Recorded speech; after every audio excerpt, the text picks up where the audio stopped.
What's up, restaurant friends? I am here with Roger Beaudoin. He is a restaurant genius from Restaurant Rockstars.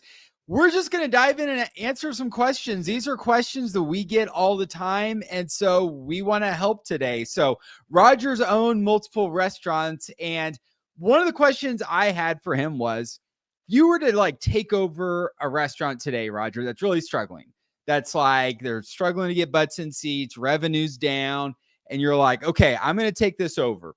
What would be like the first thing you would do when it comes to marketing? Well, the foundation of any successful restaurant is its people. And the labor crisis is still one of the biggest challenges that all operators are having right now. And the key to that, or what I see most often, is there's a lack of leadership, and the approach is really about being the boss and delegating and telling people what to do. But these people don't necessarily set expectations and make them clearly known to the team. And they wonder, why are people not showing up on time? Why aren't they doing what I expect? Because accountability is lacking. So first, I would literally, if I was taking over a place or even consulting to one, I would first interview all the key players, and that includes everyone down to the dishwasher and the line staff, because it's amazing what you can learn from the people in the trenches. And then pretty soon there's a common thread where you really figure out pretty quickly what's really going on. But mostly when I talk about accountability, it's because there's no job descriptions in place and people aren't really sure what they're being held accountable for. But if you have a job description, and if you know what every job in your place is supposed to be contributing on a daily basis, and when you notice something going sideways, you don't kind of hope for the best or hope things are going to change and wonder why people aren't showing up. You literally need to hold people accountable to those responsibilities. And you need to institute recognition and rewards, because everyone works for a paycheck, but people really appreciate having a voice and being praised and knowing that they're making a contribution.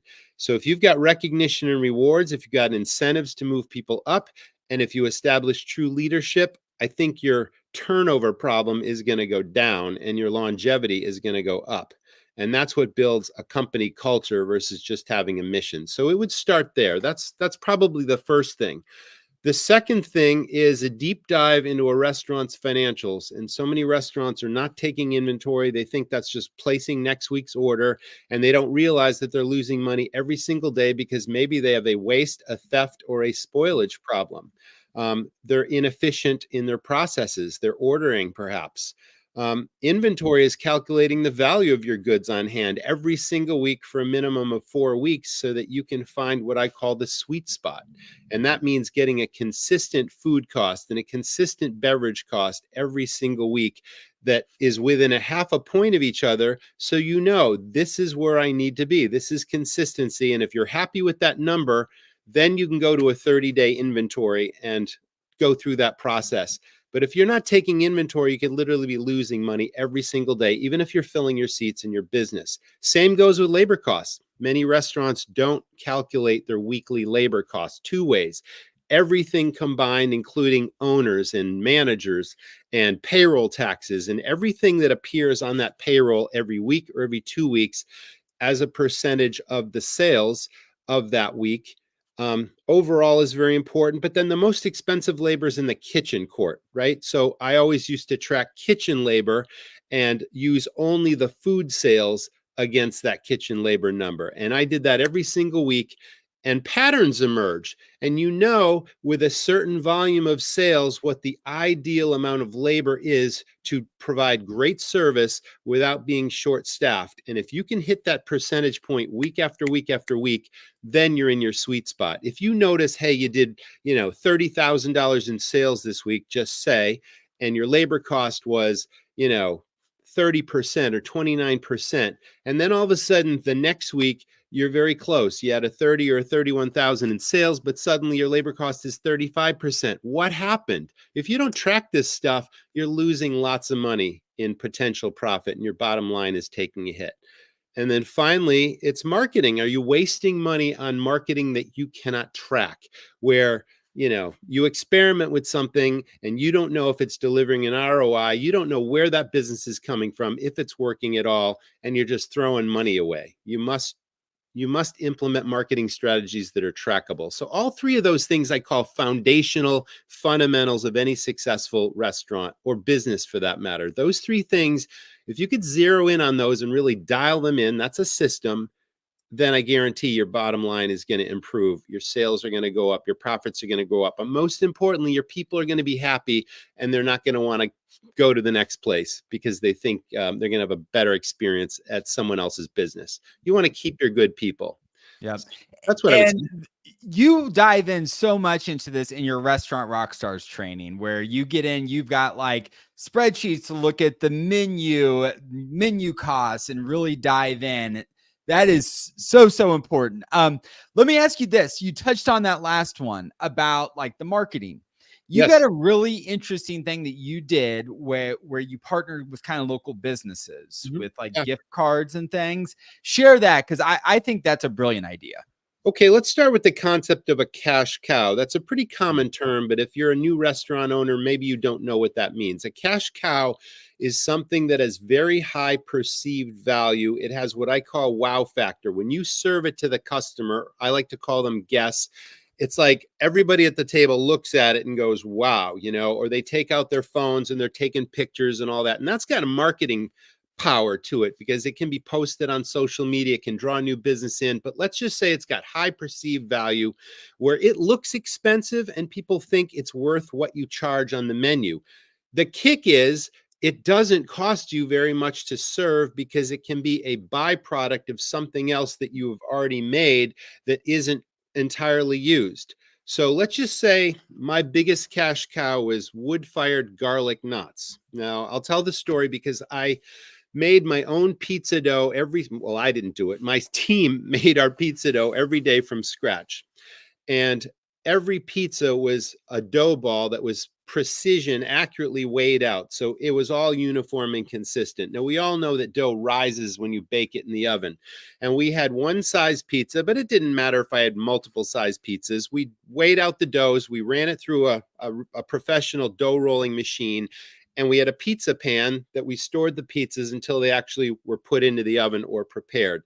So let's just say when it came out of the dough roller, there was probably 3/4 to an inch of extra dough that surrounded the outside of the pan.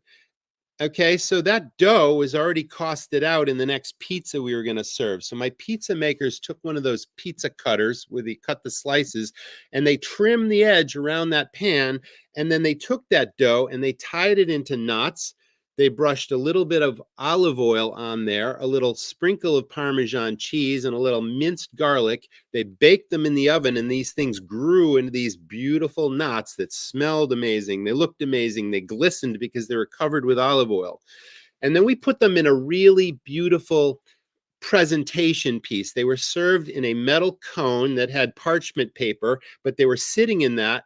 And then underneath the cone was a little ramekin of homemade marinara sauce.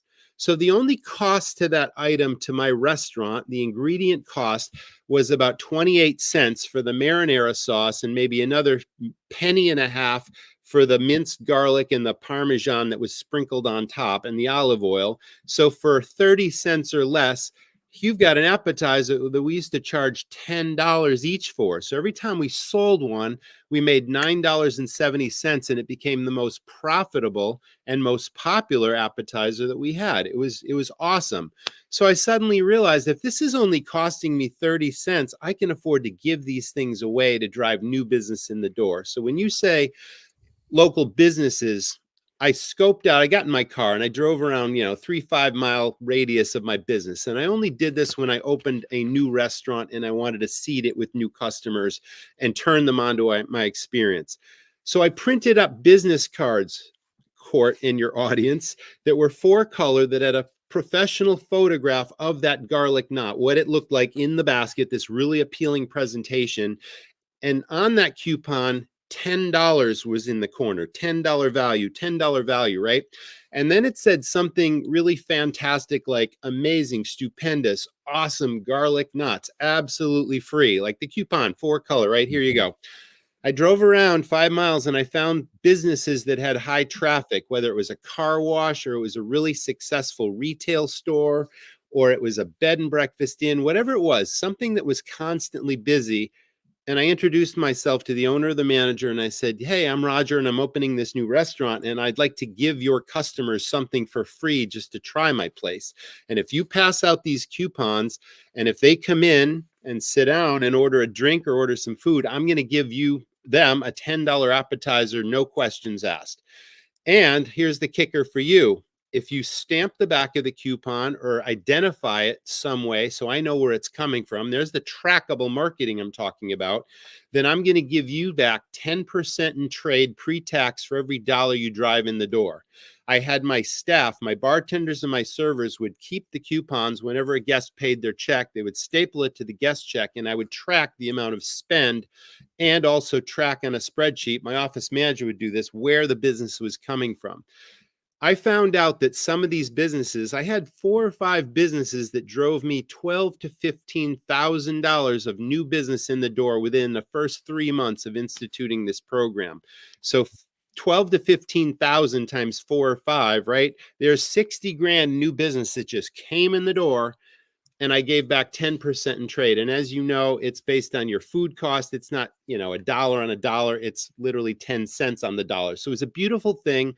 And I told these partners, I called them strategic partners, you can come in and just sign the check, and we'll load a gift card every single week with the volume you send, and you can use it for employee incentives. They can have a party, your wife and you or your partner can come in, and you get the idea. Yeah. So now, finally, to put this story to bed, the average spend that I tracked on all those coupons that came back in the door was $85 for the cost of 30 cents every single time. So I'm like, wow, what a genius idea. It worked like a charm.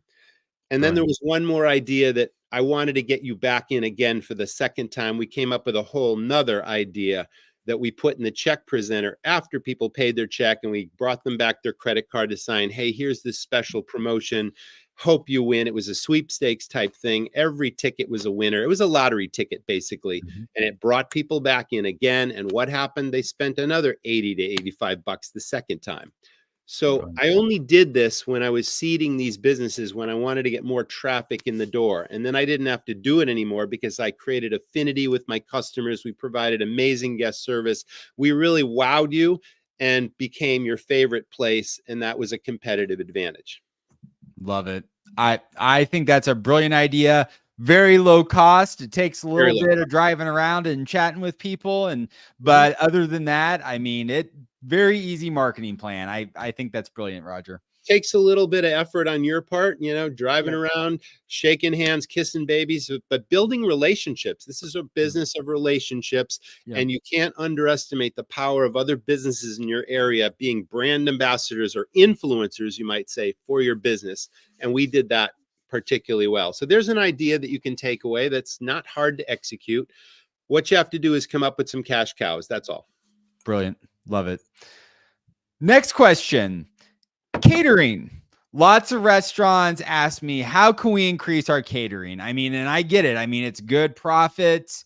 Mhm. They're able to get, a nice little chunk of change. What are ideas that worked for you? You've always got unique ideas. Yeah. What about catering? Well, it started first with doing private parties during downtime periods and offering special deals for companies in the area to bring in groups of people before our restaurant actually got busy. So, a special deal to bring people in at 5 o'clock when my restaurant didn't get busy until 7 o'clock at night. Okay. And we dialed in our service, we dialed in our special event menus so that they were super profitable. And then we were able to give people, like I said, a deal because it was so profitable. In some cases, we would include a free drink or a free dessert or whatever. And then I and myself, again, got in the car and I drove around all these businesses and I said, hey, if you want to reward your team, here's the place to do it. Here are the different food options. We printed up a multi-page flyer, like a trifold kind of thing. This is our menu. We will custom design a menu for you, but here's some basics that are really popular. Here's the pricing per person.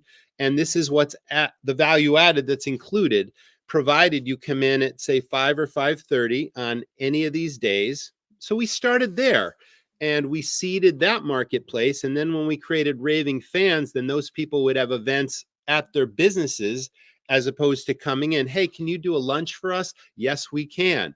So it really came down to, again, having the dream team staff. And after a while, you find those key players that just have something extra. They want to go above and beyond in their job. They want to increase their satisfaction and their job enrichment by doing different things. So you give people responsibility, and then you empower them to take care of this stuff, execute the menu, make sure it's all costed out so that it's profitable, figure out what value added you can offer, and then even incentivize a person in your company to go out and find this business and give them a piece of that action. We always used to do that too, because I did it in the beginning, and then I taught other people how to do it. And then I gave them a percentage of the profit of that party just for finding that party. And that built our catering business. So, of course, you need certain equipment. It's easier to bring them in-house and serve them in a private dining room or a conference room or whatnot. But when you start the catering, then suddenly, you need chafing dishes and, things to keep things warm, and perhaps, you need a vehicle to transport all this stuff. That comes over time. But grow it small by starting in-house, make friends with those customers, over deliver on the value and the service, and then they're going to think of you first the next time they have an event, and then you start bringing it to their business. That's what we did. Yep. Love it. The thing we've had the most success with is like boots on the ground, going in and going by offices and dropping off a meal, or calling them and be like, hey, we would like to cater your office. We'll bring in a couple meals. What would you like? Place your order, and probably, same idea, building relationships, those assistants, the people that order the lunches for everybody and do the bookings, make friends with those people, right? Well, we also had our own delivery staff or team. Before there was a Grubhub or an Uber Eats or any of that kind of stuff that a lot of restaurants are using today, we controlled our own delivery. We controlled the database of who these people were. We controlled the profit of the dish, and we didn't have to give away a high percentage to a third-party delivery, all that kind of stuff. But that was another way of SMS messaging people during the day. Today's lunch special is, we'd have 3 items, and then my delivery team would go out into the local area and deliver meals all over the place. And in some cases, it was several. It was like, oh, we need 10 of these sandwiches and chips and all that extra stuff. So all these are little, additional ideas that'll bring in revenue when you most need it. Love it. Love it. Yep. Okay. And this kind of ties into my next question. You always have smart ideas about that. We've touched on a little bit, but don't just have to sell food, right? Like, it doesn't just have to be people coming in and ordering. You've got all kinds of like creative outside the box kind of revenue streams and things. What are some ideas you've done? Well, it all starts with affinity and brand building. And that word affinity, not everyone knows that word. It's one of my favorite words, but essentially it means a very powerful sense of loyalty to a business. It's a special feeling like, that's my place. That's where I go. I tell everybody about it. That's affinity, right? And you earn that business one guest at a time. But it's all about value added and giving extras and creating not just a food and drink experience, but an entertainment experience where people go in and they have fun. So it probably started when I realized that kids often make the decision where the family goes out to eat, right? They want to go to the fun place. Oh, let's go here. Oh, let's go there. And the parents love that, because the parents just want a relaxing time where they can have catch up on conversation. They don't have to worry about entertaining the kids.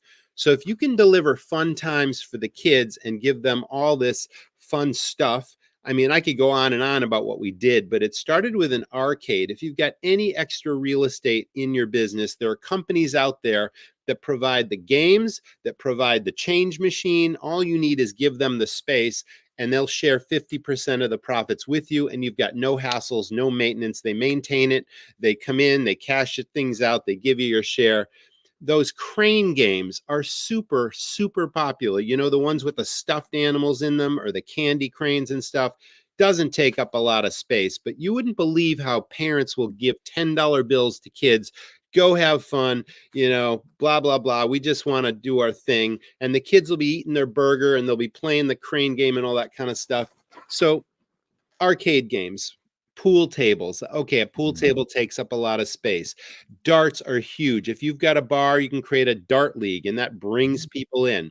But the whole thing is about brand building. And the biggest way of building a brand is by creating an image or aura of your business that people just suddenly relate to. And when you're able to do that, then suddenly you can print all this retail merchandise and literally display it in key areas of your place, and you can make it sell itself. One example was a photo contest.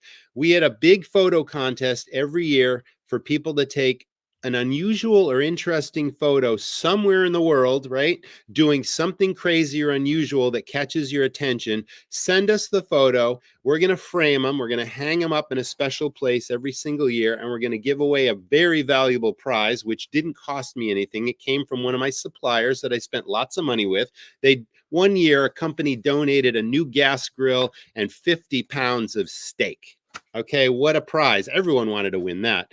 And all they had to do was take a photo, but buy the merchandise, t-shirts, hoodies, hats, flasks, pens, you name it. You can sell all this stuff. But the photo contest really drove the sales of the merchandise. So we did that year after year.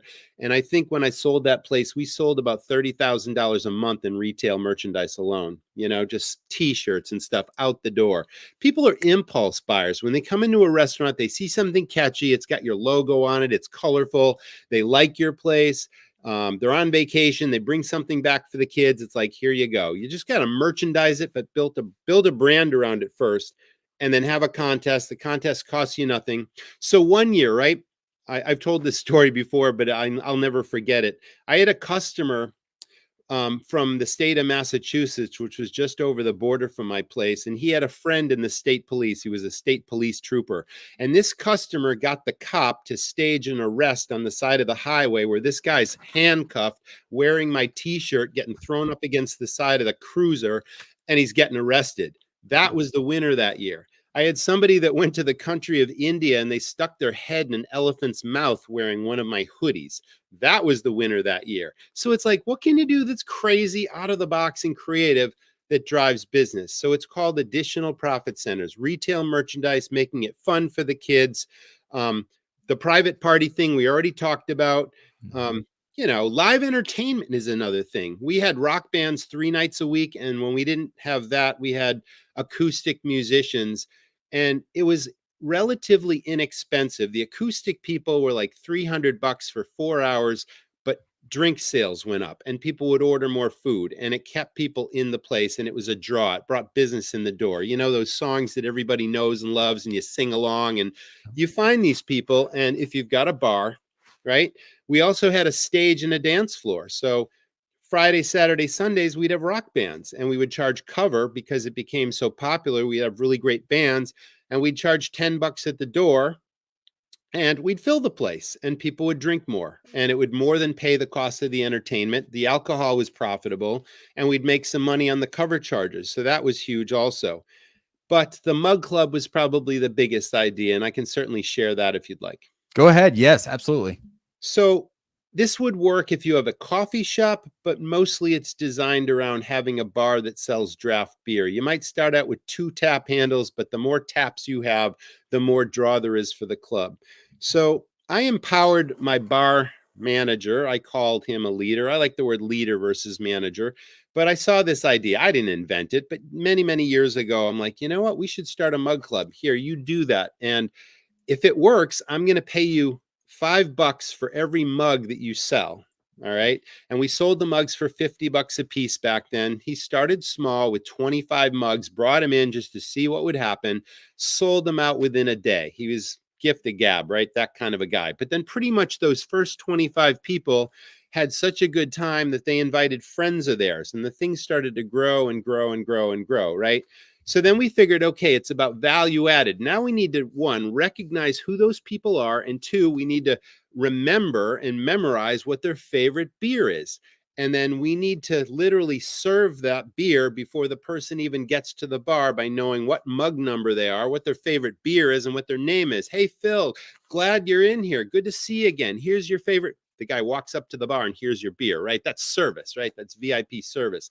They also got a mag stripe credit card that was linked to our point of sale system that would track a couple of things. It would track their spending on a weekly or monthly basis. And then we could have prize rewards for the biggest spenders.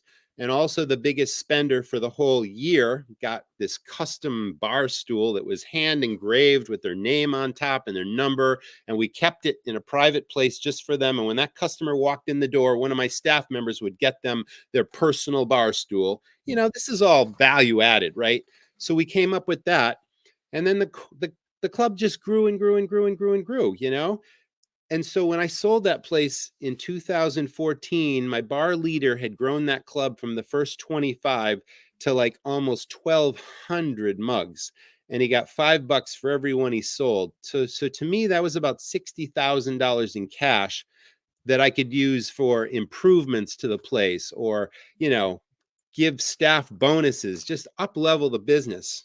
But the kicker is this: it didn't cost anything. It was free and clear cash because I found a sponsor to put their name on the mugs, to buy the mugs, to buy the t-shirts that were the value added that we gave to the members, and they put their logos on it and they got the exposure. We promoted them during the concert series and gave them recognition, and they paid for everything in exchange for the exposure. And all we did was sell the mugs and collect the cash. So yeah, $60,000. That was a nice amount of money to bring in every year. But even if you got an extra $5,000 or $10,000, what could you do with that, right? But now I'm missing one important piece that is probably the most valuable at all. Suddenly, these customers that used to come in before, maybe twice, maybe, you know, twice a month, once a month, became regulars with that affinity thing again because of the Mug Club. Now they're in 3 days a week, sometimes 4, drinking the beer, eating the food, buying the retail merchandise, entering the photo contest, inviting their friends to join. So spending went through the roof. And that core group, think how powerful it is to have an extra 100 people in your place that come in 3 times a week, every week, every week, every week. That was the most powerful thing we ever did, and it's still working today. Brilliant. Getting more visits from your best customers. Right.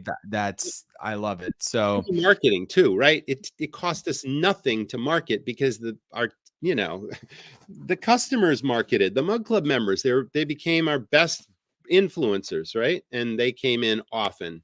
So that's a really powerful idea. If you serve draft beer or if you have a coffee shop, I've seen it work in coffee shops too. Just build that affinity with your guest. Multiple profit centers, retail, kids, catering, private parties. Don't just sell food and drink. Build a brand, run a business. Love it. And I love the t-shirt thing because you're turning people into marketers. They're walking around with a billboard, right? They've got your name. They're taking pictures, sharing. I mean, you don't have to pay for that. So they're paying. And every year, right, you got to change the merchandise around so it looks a little different. It becomes the next coolest thing. And then suddenly they have a collection of your t-shirts. Yeah. You know, pint glasses. We used to sell 16-ounce pints with our logo on it. Those liquor, you know, those metal flasks that people like to drink whiskey out of. We sold those. That had our logo on it. It's like the things you can sell are just limitless. And as long as you got a really cool display, that was our team uniform too. Every team member had to wear a t-shirt, a hoodie, or a hat when they were serving our customer, whether they were at the bar or at the server. The bussers had to wear them. The hosts had to wear them. It was just impulse sales, you know? Love it. Yeah, Patrick here said he was talking about the Mug Club. That's a great idea. So thank you, Patrick. Appreciate that. So Roger, this has been fun. Let's keep this going. Absolutely. We can do this every 2 weeks. Yeah, absolutely. Well, this has been fun. Y'all have any questions, reach out to Roger, Restaurant Rockstars.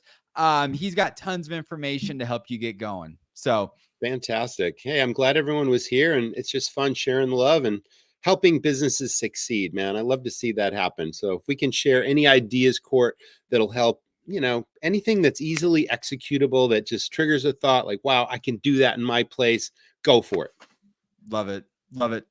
Thanks, Roger. Thanks for everybody for tuning in, and I will talk to y'all soon. Thanks, everyone. Bye.